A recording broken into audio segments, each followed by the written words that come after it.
This is one of the busiest long-distance taxi ranks in central Durban. Passengers travel from here to the far northern towns of Nongoma, Pongola and Vryheid, with some going across the border to Mozambique and Eswatini. Most passengers express concern about drivers speeding.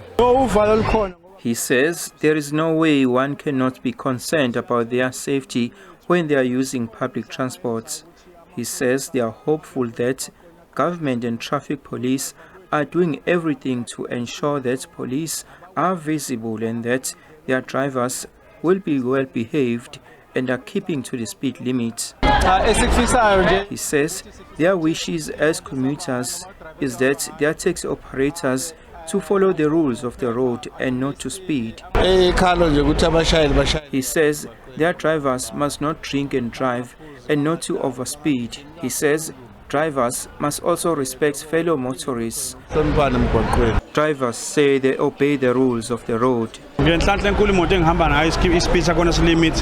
Fortunately, the car that I'm driving, the speed is limited. I'm not that kind of person who is speeding, because even now, our passengers know there are cars with limited speed and they accept it.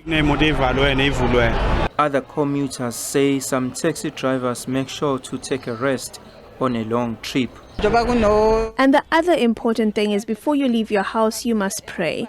It's very important to communicate with God. We must communicate with God that we are leaving the house because this is a time with accidents.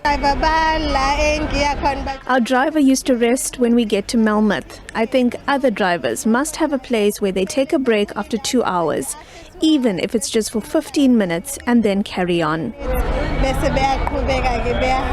Some passengers say despite an increase in taxi fare due to the fuel hikes, they find a way to afford a trip home and to attend church services. But the tough economic conditions are affecting hawkers who say business has been slower than usual because fewer commuters travel home.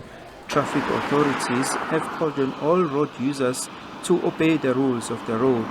Vusi Khumalo, SABC News, Durban.